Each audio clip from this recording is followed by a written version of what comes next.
हे दोस्तों, आज की इस वीडियो में हम आप सभी को बताने जा रहे हैं कैसे सोशल साइंस का ऐसा इम्पोर्टेंट वीवीआई ऑब्जेक्टिव क्वेश्चन जो कि आपके सेंट्रल एग्जाम के साथ साथ मैट्रिक के बोर्ड एग्जाम के लिए काफ़ी इंपॉर्टेंट है। तो यदि आप भी सर मैट्रिक का एग्ज़ाम दे रहे हैं तो आज का यह वीडियो आप सभी को शुरू से अंत तक जरूर देखना चाहिए।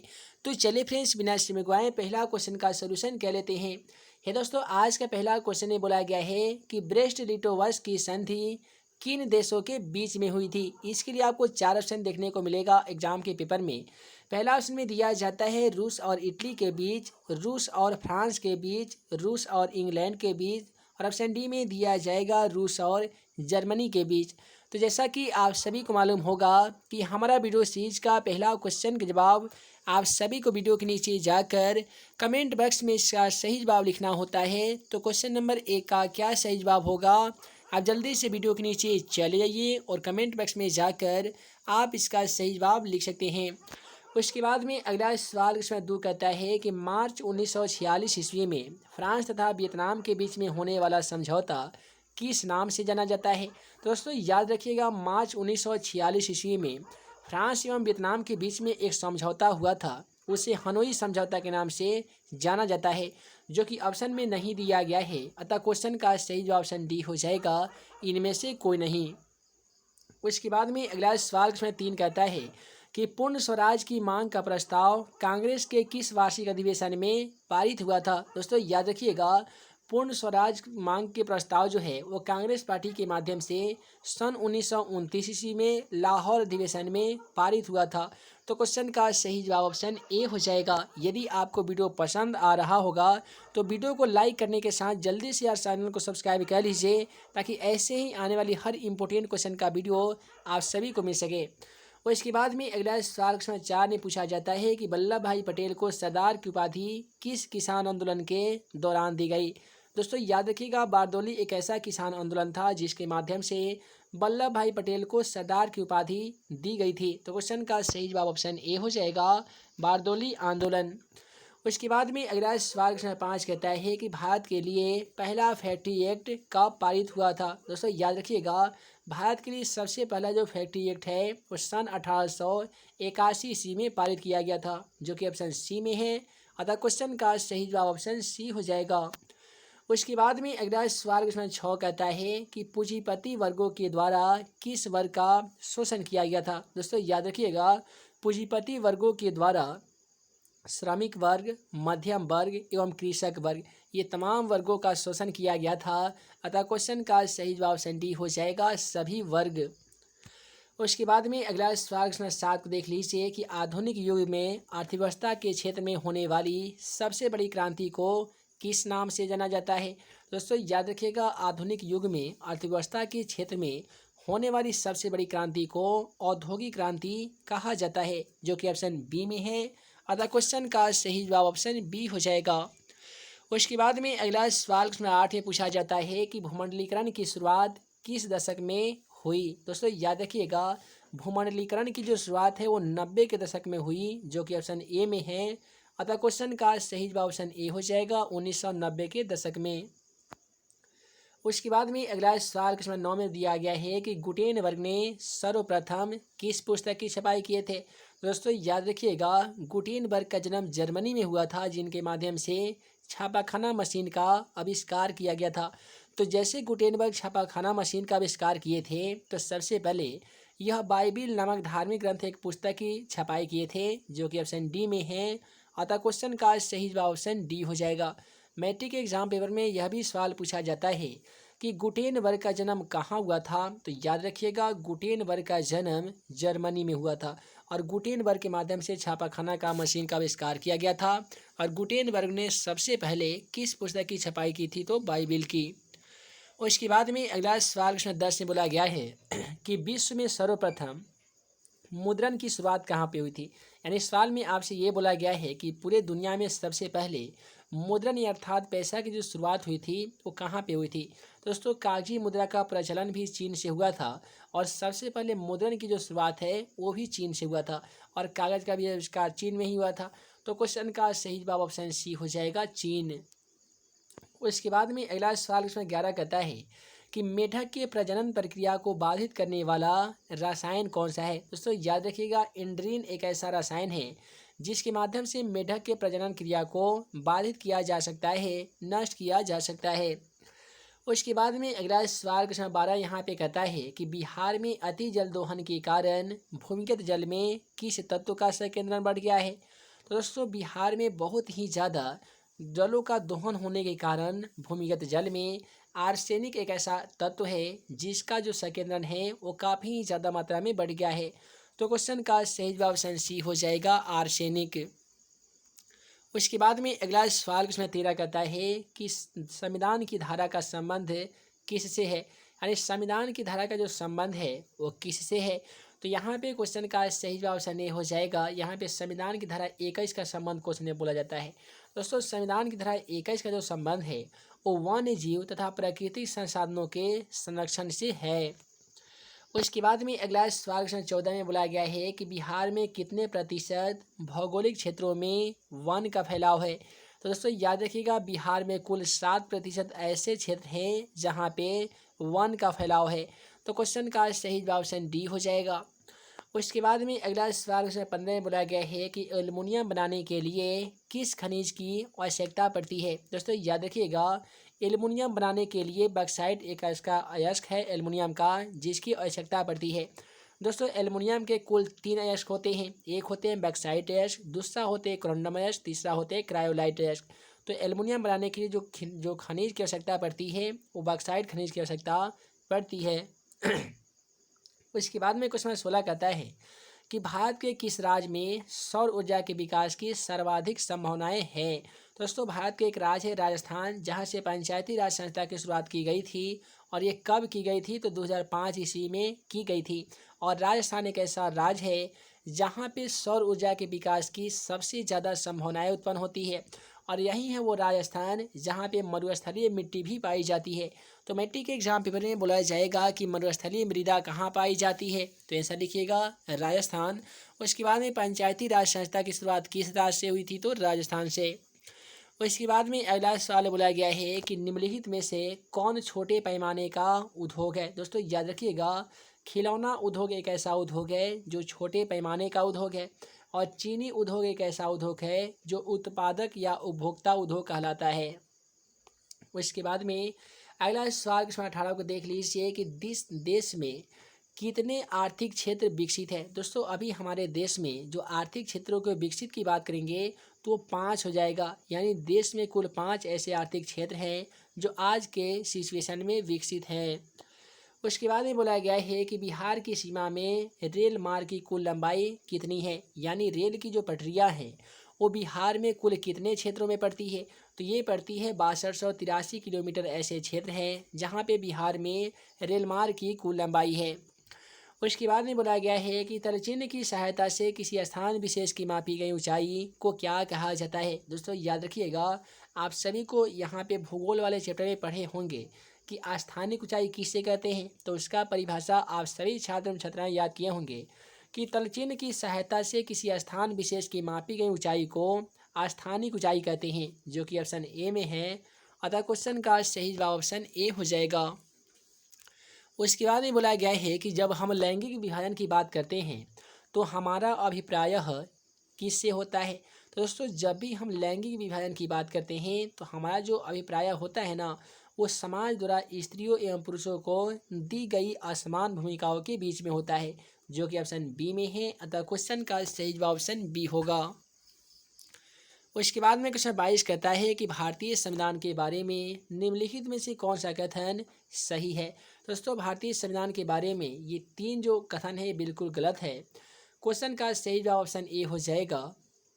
यह धर्म के आधार पर भेदभाव को मनाही करता है। उसके बाद में बोला गया है कि सत्ता में साझेदारी सही है, क्योंकि दोस्तों सत्ता में साझेदारी इसलिए सही है क्योंकि यह देश की एकता को कमज़ोर करती है। तो ये आपका गलत हो जाएगा। क्वेश्चन का सही जवाब ऑप्शन ए हो जाएगा, क्योंकि यह विविधता को अपने अंदर समेट लेती है। उसके बाद में अगला सवाल क्वेश्चन 24 को देखिए कि वर्ष 1975 ईस्वी को भारतीय राजनीति में किस लिए जाना जाता है। दोस्तों याद रखिएगा, उस समय भारत के प्रधानमंत्री इंदिरा गांधी थी, जो देश भर में आपातकाल लागू कर दी थी। तो सन 1975 ईस्वी को इसलिए भारतीय राजनीति में जाना जाता है क्योंकि पूरे देश में आपातकाल लागू हुआ था। और ये किसके द्वारा लागू किया गया था? तो भारत के वर्तमान प्रधानमंत्री इंदिरा गांधी के माध्यम से आपातकाल की घोषणा लागू किया गया था। और उसी समय इंदिरा गांधी के माध्यम से गरीबी हटाओ के साथ साथ श्रमेव जयते का नारा भी दिया गया था। गरीबी हटाओ का नारा कांग्रेस पार्टी के माध्यम से दिया गया था, यानी इंदिरा गांधी के माध्यम से दिया गया था, जो झूठा साबित हुआ था। उसके बाद में क्वेश्चन 25 में पूछा जाता है कि बिहार में संपूर्ण क्रांति का नेतृत्व किसने किया था? है दोस्तों, याद रखिएगा, बिहार केसरी के नाम से डॉक्टर श्री कृष्ण सिंह को जाना जाता है। और डॉक्टर जयप्रकाश नारायण को बिहार के संपूर्ण क्रांति का निर्माता या नेतृत्वकार कहा जाता है। तो बिहार में संपूर्ण क्रांति का नेतृत्व किसने किया था? तो आप कहिएगा कि सर जयप्रकाश नारायण ने किया था।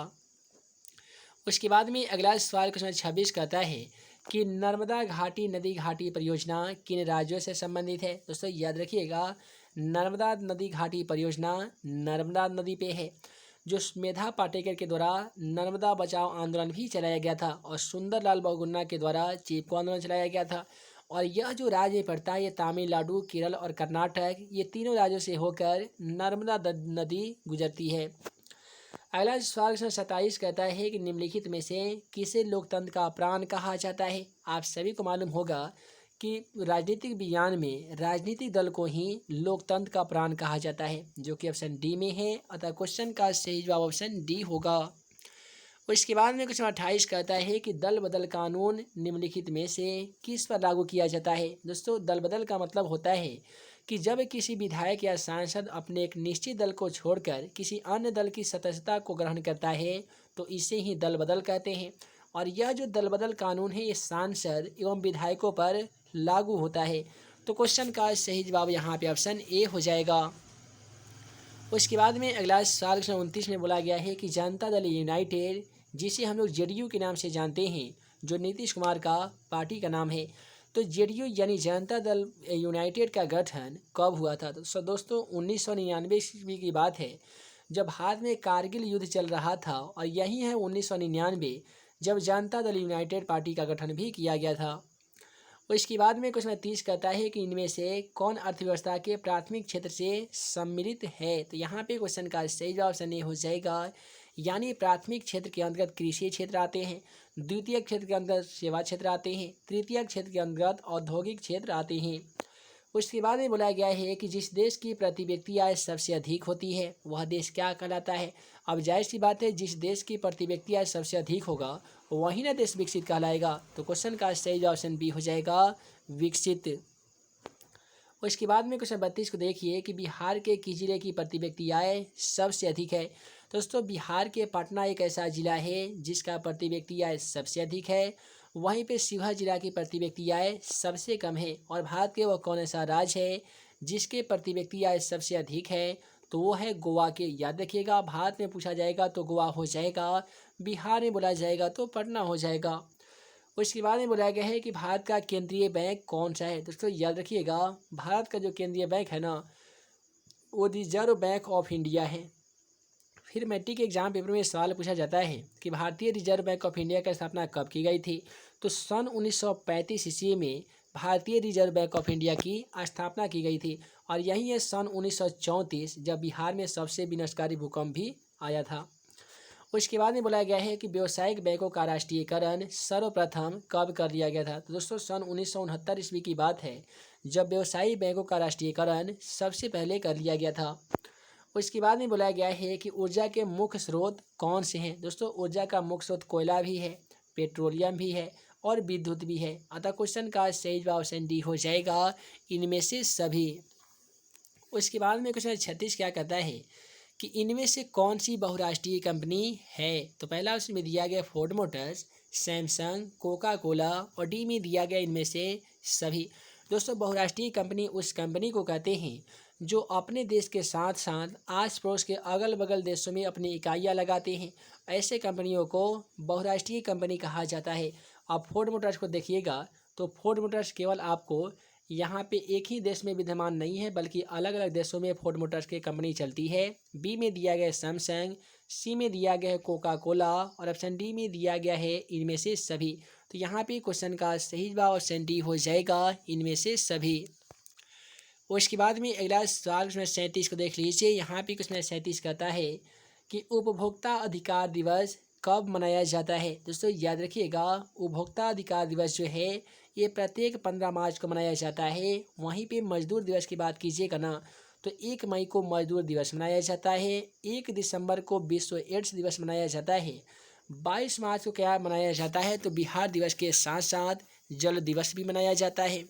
उसके बाद में आता है 5 जून। तो दोस्तों बोला जाता है कि विश्व पर्यावरण दिवस कब मनाया जाता है, तो याद रखिएगा प्रत्येक 5 जून को विश्व पर्यावरण दिवस भी मनाया जाता है। उसके बाद में बोला गया है, यदि किसी वस्तु या सेवा का मूल्य 20 लाख से अधिक तथा 1 करोड़ से कम हो तो उपभोक्ता उसका शिकायत कहाँ करेगा। दोस्तों याद रखिएगा, किसी भी वस्तु या सेवा का मूल्य यदि 20 लाख से ज़्यादा और 1 करोड़ से कम रहेगा तो उपभोक्ता उसका शिकायत राज्य आयोग में करेगा। यदि किसी वस्तु या सेवा का मूल्य 20 लाख से कम होगा तो उपभोक्ता उसका शिकायत जिला फोरम में करेगा। और यदि 1 करोड़ से ऊपर रहेगा किसी भी वस्तु या सेवा का मूल्य तो उपभोक्ता उसका शिकायत राष्ट्रीय आयोग में करेगा। तो फिलहाल इस क्वेश्चन का बिल्कुल सही जवाब ऑप्शन बी हो जाएगा, राज्य आयोग। क्वेश्चन नंबर 39 कहता है कि सुनामी का प्रमुख कारण क्या होता है, यानी सुनामी का जो आने का मेन रीजन होता है वो कहाँ पे होता है। पहला ऑप्शन समुद्र में भूकंप आना, द्वीप पर भूकंप आना, स्थलीय क्षेत्र पर भूकंप आना, डी में दिया जाता है इनमें से कोई नहीं। दोस्तों याद रखिएगा, सुनामी का मुख्य कारण होता है समुद्र में भूकंप आना, जो कि ऑप्शन ए में है। अतः क्वेश्चन का सही जवाब ऑप्शन ए हो जाएगा। और इसके बाद में बोला गया है कि भूकंप केंद्र के ऊर्ध्वाधर पृथ्वी पर स्थित केंद्र को क्या कहा जाता है। दोस्तों भूकंप केंद्र के ऊर्ध्वाधर पृथ्वी पर स्थित केंद्र को अधिक केंद्र कहते हैं, और जहाँ पे सबसे पहले भूकंप के झटके सुनाई पड़ते हैं उसे भूकंप केंद्र कहा जाता है। तो फिलहाल इस क्वेश्चन का सही जवाब ऑप्शन बी हो जाएगा, अधिक केंद्र। उसके बाद में 41 में बोला गया है कि भारत का राष्ट्रीय पक्षी क्या है। हम 2 ऑप्शनों को काट देते हैं, ये आपका बी और डी बिल्कुल सही नहीं हो सकता है। ऑप्शन ए में है कबूतर और डी में है मयूर। आपको क्या लगता है कि भारत का राष्ट्रीय पक्षी क्या होता है, या आप जल्दी से कमेंट बॉक्स में चले जाइए और जाकर इसका सही जवाब लिख दीजिए। हालांकि हमारा वीडियो सीरीज में केवल 40 ऑब्जेक्टिव क्वेश्चन का सॉल्यूशन किया जाता है, क्योंकि यदि पूरे 80 क्वेश्चनों का सॉल्यूशन करेंगे तो वीडियो बहुत ज़्यादा लॉन्ग हो जाएगी, जिस कारण बहुत सारे ऐसे छात्र एवं छात्राएँ हैं जो वीडियो को शुरू से अंत तक नहीं देख पाते हैं। उन्हीं छात्र एवं छात्राओं को ध्यान में रखते हुए इस वीडियो में केवल 40 ही ऑब्जेक्टिव क्वेश्चन का सॉल्यूशन बताए हैं। आगे आने वाली पार्ट में हम लोग क्वेश्चन 40 के बाद में 41 से लेकर पूरे 80 तक के तमाम ऑब्जेक्टिव क्वेश्चनों का सॉल्यूशन बहुत ही मज़ेदार एक्सप्लेनेशन के साथ देखने जा रहे हैं। तो जल्दी से यार वीडियो को लाइक नहीं किए होंगे तो वीडियो को लाइक करने के साथ जल्दी से चैनल को सब्सक्राइब कर लीजिए, ताकि ऐसे ही आने वाली हर इंपॉर्टेंट क्वेश्चन का वीडियो आप सभी को मिल सके और आप हमारे द्वारा बनाए गए तमाम वीडियो को बारी बारी से देख सके। तो है दोस्तों, मैं मुख्यमंत्री अंसारी जल्द मिलूंगा अगले वीडियो में नए इंपॉर्टेंट वीवीआई ऑब्जेक्टिव तथा सब्जेक्टिव क्वेश्चनों के सॉल्यूशन के साथ। तब तक के लिए आप तमाम छात्र एवं छात्राओं को वीडियो देखने के लिए बहुत बहुत धन्यवाद।